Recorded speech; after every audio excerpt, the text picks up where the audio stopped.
Hey everybody, just gonna start this video with an announcement. I will be at Warfare 2024 this year. I have done my best to make sure that I get there for the Saturday because I believe that's when some of the people I follow on YouTube will be there.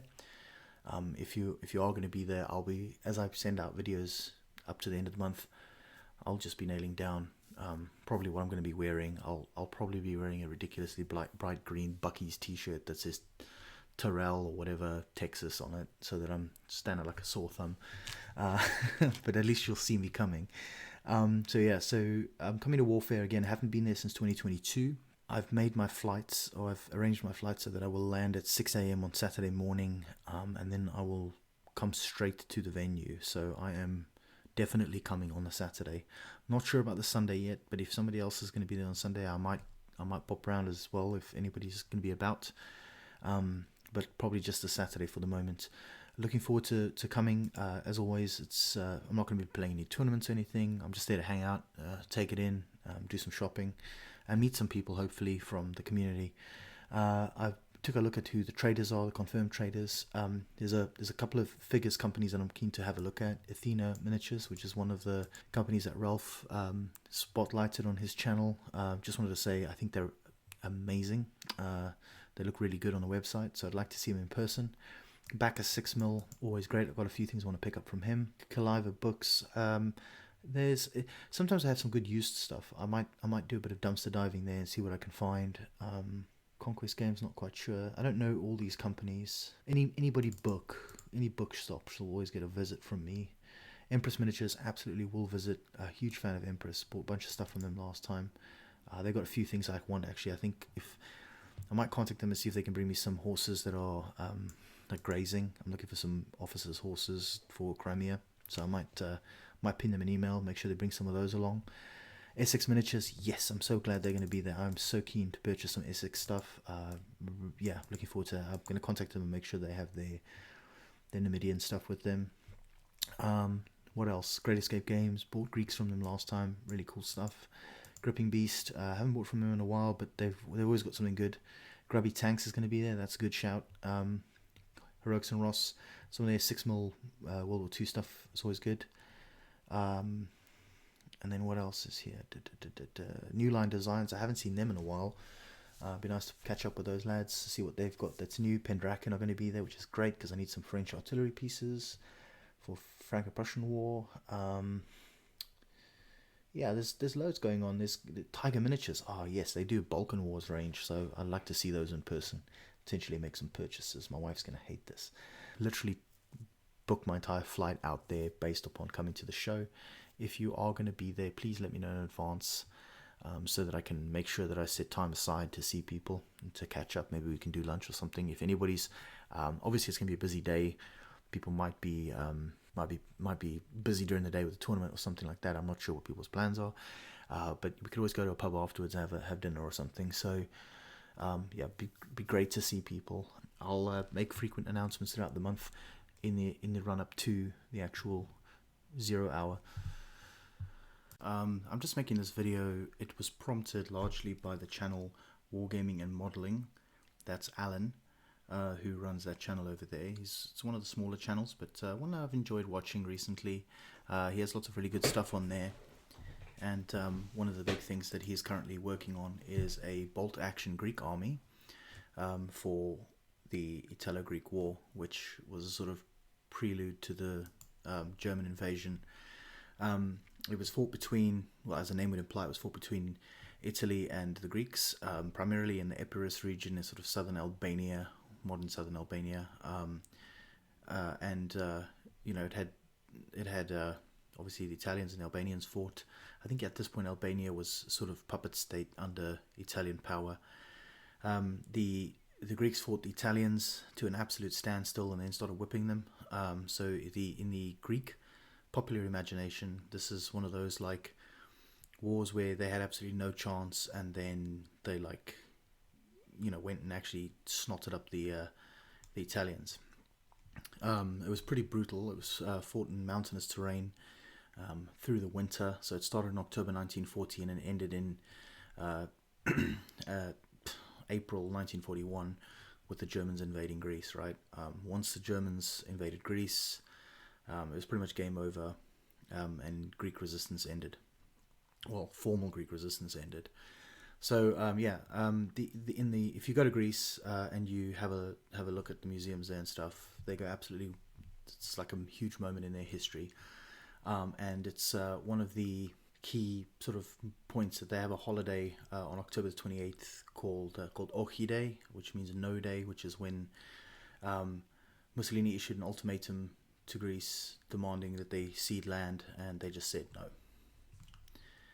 So yeah, it's like I said, it's a pretty big deal in the Greek like cultural memory. So I wanted to show you some pictures from Thessaloniki, which is the second biggest city in Greece, as far as I know, and it's kind of the sort of military capital, if you will. So it's in northern Greece, it's in Macedonia. Beautiful city. If you ever get a chance to visit, well worth it. My wife is from there, so we make the visit there quite frequently, and we will be going again in November. I want to start off by talking about the women of Pindus. So you can see here, this is a statue of a woman. She's climbing up what looks like a steep ravine, and on her back she's carrying a rifle. So because the war was fought in Epirus and in the highlands, basically it's like all mountainous and stuff, the Greek army couldn't really supply its troops very well. They couldn't airdrop stuff in because this is before that, really, and plus the Greek army wasn't that sophisticated at this point. So a lot of the ammunition and weapons and stuff and food were carried over into the mountains by the mothers of the soldiers, right? And these are the very famous women of Pindus. They literally carried ammunition, food, everything to their sons who were fighting on the front against the Italians. And so they're honored with a statue in Thessaloniki, and they're super famous in Greek culture. Everybody knows who they are. This is quite funny, but many years later I came across this little costume that you could buy at a costume store, literally women of Pindus. You dress your kid up in sort of black widow's clothes and give her a bundle of stuff to carry, and then she's a woman of Pindus, which is quite cute. Anyway, so that's this little opening bit there. So this is from the War Museum in Thessaloniki. It's really good. If you get a chance, go and visit it. This is what I wanted to use this primarily for, is to show some of the uniforms and the colors that are associated with them. I think one of the problems we have as wargamers is that we're dependent largely upon secondary sources, or plates and stuff for uniform guides. And I think sometimes the best thing to do is to just literally go to a museum, have a look, and see what it actually looked like, if you can still see the original stuff, right? So we'll start here with this picture here, which is an illustration. It's called Diplaston Pligomeno Hypologacho, which is Lochago, okay? Which Diplasto is next to the wounded, or having been wounded, because it's a participle. Lieutenant. So you can tell he's got two pips there, so he's a first lieutenant, and then there's a medic here with him. It gives us a good impression of like the shape of the helmet, the puttees, the great coats that they wore, and then obviously their tunic and the belt work and all that sort of stuff. So really useful, and boot color, so that's really useful for a wargamer, right? So there's a few things we can infer from this, like we can get a sense that the uniform is relatively single color. The helmet roughly matches. The belt color's brown, which is, good to know when we're painting webbing and such. And then the boot color. However, we've got to be really careful with these, right? This is done by an artist, so we can't always trust it. So the good news is that I have pictures here. So this is these are in no particular order. They're in the order that I took them off. But I'll just comment on them as I go along, and hopefully you'll have enough time to sort of look at what I'm talking about and follow along. If you're just listening to this, it might be a bit boring, so this is more of a resource for people who are painting Greek armies, and I'll obviously comment as I go along, so I don't know, your mileage may vary. Anyway, so this is a knapsack, and you can see here that there's similar to the Polish style, there's the blanket that is strapped over the top in an upside down U shape. Bag is made out of canvas, brown leather straps. It's quite a light leather, and here you'll see that the blanket is a sort of very green color, right? So a lot of the kit that the Greeks were using was likely issued or sold to them by the British. So, although some was manufactured locally. Here is an example of a Greek sitting at a typewriter. So one of the things I wanted to point out here was notice the difference in tone between the trousers and the tunic. They're not the same color, right? And if we cast our minds back to that first picture, which I'll quickly jump back to just to make the point, you'll see this is a very brown color, this drawing, right? It's very brown. It's got a touch of green, but it's quite brown. This has got an almost field gray kind of spin into it, and then that's quite a greeny color. Then you've got the Adrienne helmet, which again was worn by the Greeks. They didn't throw old stuff away, they kept using it. It was still in pretty good nick. And then the belts again in that light brown color. You can see here as an example of the water bottle cover. It's just sort of quite a greenish color, again likely manufactured elsewhere. This one here, a slightly absurd picture of, you know, wounded men. One of them's got a looks like a Lewis gun barrel or something. But the interesting thing is the helmets. So you'll see an Adrienne helmet here, and then you'll see here is a sort of British style tin hat, a la World War One. And these blanket colors appear to match up with the ones that we saw in the earlier picture of the knapsack. The boot colors, again, that light brown. Here, I took this picture to just show, there's the bayonet. You can see that there, black handle, very dark metal, so it's not sort of shiny.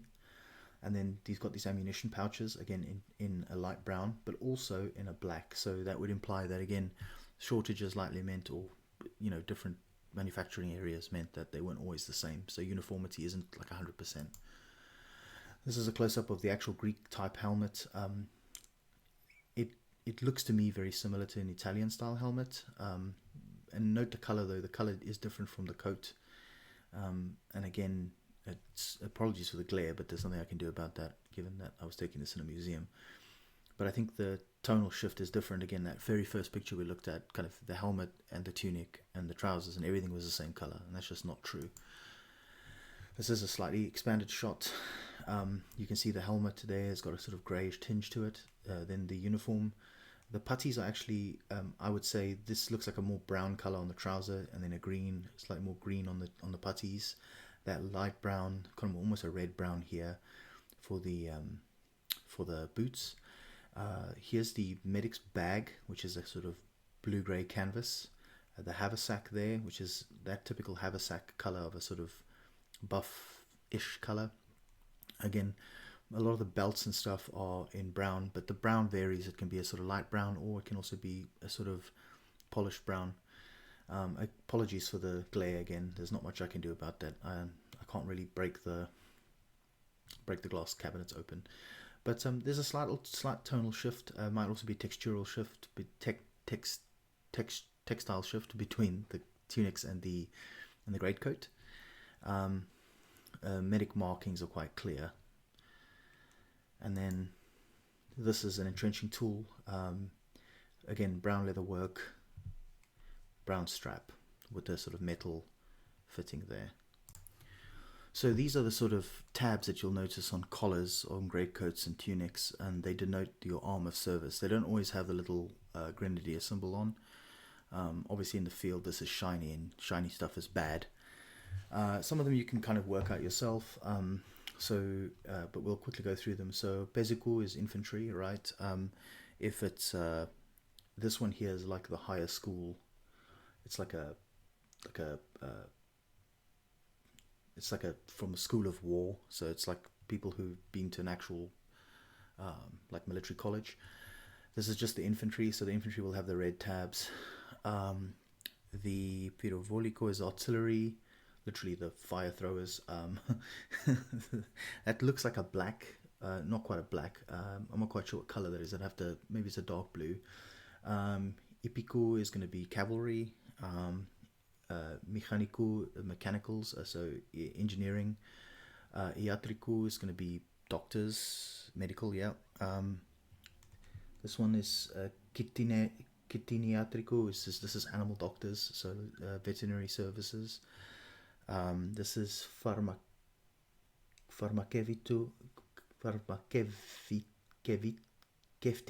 Pharmakevtiku is pharmaceutical people, so I'm guessing people who work in pharmacies.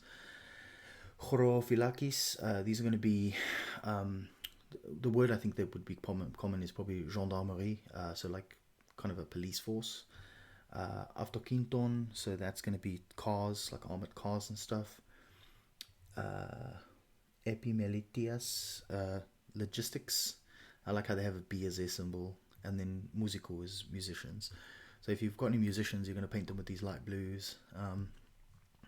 If you're doing some logistics dudes, you'll put them with a light nice yellow. But this is quite a handy little tool, right, to guide you in your military like symbols.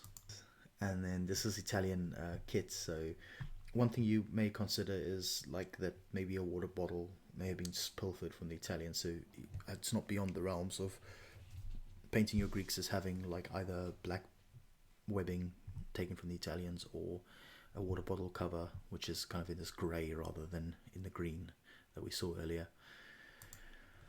And there's a close-up there showing you the holster and the ammunition pouches. This is quite a useful picture actually, because it gives us a good sense of the shift in tone on the uniforms. So the Greek helmets are kind of a greenish, very dull green, nicely chipped, which gives us some idea of what to do as wargamers. You'll notice this Maxim machine gun has got a sort of black color that it's painted. So that's sort of their field color, which is good to know, because most people just paint them in a military green, right? And then you've got the greatcoat here, and you'll see the patches. So these are infantrymen. This is their, I think it's a Lee Enfield that they carry. Again, gives you a good idea of what color to paint the stock, and then also how it ties into the coat and the coat color. So you can try and do a match on that if you want to. Again, interestingly, the belts here they don't have that super light brown that we saw earlier. They seem to be a bit more kind of muddied, so it might be worn black if you want to think about it like that. Here's just another shot of the same. Notice how the color shifts. Like here it looks more green, here it looks more gray. So I think you can be quite like generous in the tonal shift that we do with our figures. We don't have to be too hard on ourselves. And looking actually at this Maxim barrel here, that looks like black back here, but this looks like it might have a slight green tinge to it. Again, I'll leave that there for a second, and you can always pause the video to have a closer look if you want to.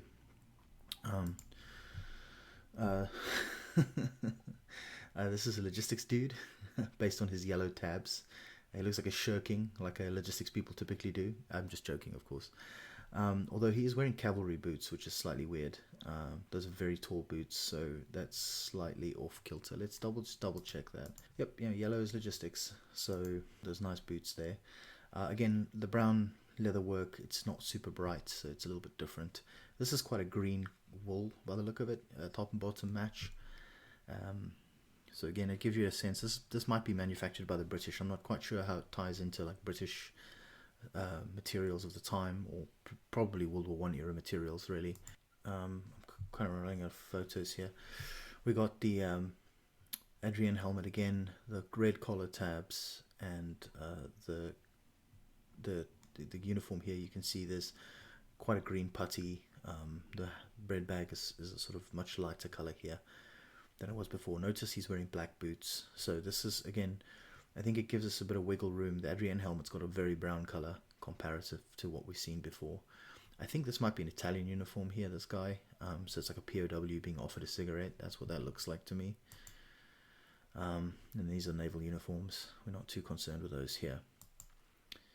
This is quite a nifty picture. I think there's actually two of these. Yeah, there's a close-up here as well. So this one's got the helmet, so you can see the color of the helmet quite nicely. You can see the collar patches, and then you'll see that the cloth color is relatively consistent. Note that here the wrappings on the putties are roughly the same color as the trousers. So again, I think we don't have to get too precious about it, right? Notice that the blanket on this guy is gray. The earlier blanket we looked at was kind of a green color, so you can see that there's a lot of difference. And then that's just a close-up. Again, it's handy to see, like, this is the rifle strap here. It's kind of a sort of canvas strap rather than being leather. It's quite bright. And here's another picture. Notice again that the putty wrappings are different from the trouser color. So I guess what I'm trying to hammer home here is this idea that, like, even when stuff is manufactured to the same pattern, It's not always manufactured in the same place. You know, the boots have changed color. We've seen the putties are shifting in color. Everything's shifting in color. And bear in mind, this is like a war that lasted less than a year. So I think one of the takeaways here is to talk about is like when we, and this is gonna sound rich coming from me, right, with my Crimean War thing at the moment, but you kind of got to pick what you want to do. So either you want to go for textbook or parade ground, or you want to go for like rough and ready.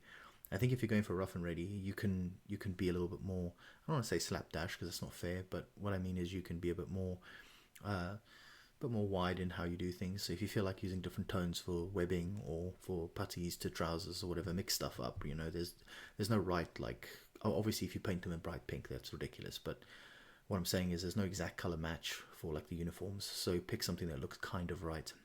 And if I was to give my own 2 cents here, I'd always say err on the side of brighter colors than being exactly on tone, because even a 28mm figure, you're generally looking at it from quite a while away. So quite a distance away, so you want to make sure that you can actually see the color and it's not just all muddy, you know. That's just a close-up again, and I think we're getting towards the end here. Again, I think it's the same guy from before, but you can just see the rifle sling a bit better. And then, this is the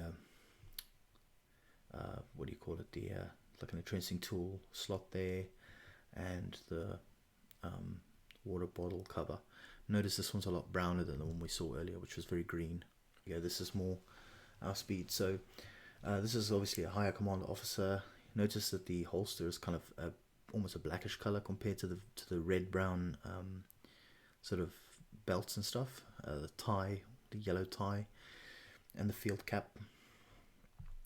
You can see there's a side cap being worn here by the comms man. And then again, side cap being worn, red tabs, slightly different colored holster. This chap here, so he's got the black tabs or the dark tabs, and if I recall correctly, so he's either going to be artillery or he's going to be cavalry. So what we'll do is we'll go double check on our little table. That looks like a dark green to me, not a dark black. So I think he's either in armored cars or he's going to be in artillery. So we have to sort of make a bit of a guess there because it's not super clear because he's at a distance. But the grenadier type tab would indicate there's an artillery officer. But then interestingly, he's an artillery officer, but he's wearing brown cavalry boots. So that's an interesting observation. Or thing to be observed. Not that my observations are interesting. Some of the interesting bits here, though, is like this field telephone box, sort of a very bright green, which is interesting. The binos are a black color. You can see the 9mm there. I think it's a Browning. And then the helmet here. Again, you get a good sense of the color. This is an Evzone uniform. So the Evzones are like the elite of the Greek army. They actually fought in these uniforms, which is remarkable. So for those who aren't like au fait with Greek uniforms and stuff, I'll just give a quick like rundown of what's going on here. So Evzones are like the creme de la creme of the army. They're like the best. You know, they have a great esprit de corps and all that jazz. They wear these shoes that have these big pom-pom things on them. If you go to Athens, and you'll see these guys marching outside the Eternal Flame and all that sort of thing. They wear stockings, right? So in this case, the guy's wearing white stockings, and he's got this black pom-pom. Now, I don't know if it's a myth or what, but there's a story that Greeks tell, which is very times just that. It's just a story that Greeks tell. They're very good at telling stories. That they actually had blades hidden inside these, so if you kicked somebody with this harmless looking pom-pom, you'd actually stab them. I don't know how true that is. So I'm just telling you that because that's what I was told. His hat is called a skufa. So he's got this one. Skufa here is kind of like a very green kind of material with a black tassel, and it's pretty consistent. Like that's what Evzones wore in the field. And then he wears a tunic which has a fustanella built into it. So like it's a single piece, and this is kind of like a kilt. But it doesn't have a sporran, right? So, and it's a pleated kilt called a fustanella. and it has pleats in it. Now the ceremonial version of this is way more intricate, and it's white usually, but in this case it's a field dress. You don't want to wear white in the field, do you? So yeah, you'll just see here that he's got the pleated fustanella. And then here's a more active, maybe I've got a slightly less blurry, oh there we go, a slightly less blurry version of the same. Notice the color of the scuffa has shifted. He does have a helmet, he carries it, you know, just with him in case. Again, we got the more green-like colored blanket, pot strapped to the back, and then we've got the case, the covering for the water bottle here. It's a little bit browner than what we have seen before in the very beginning.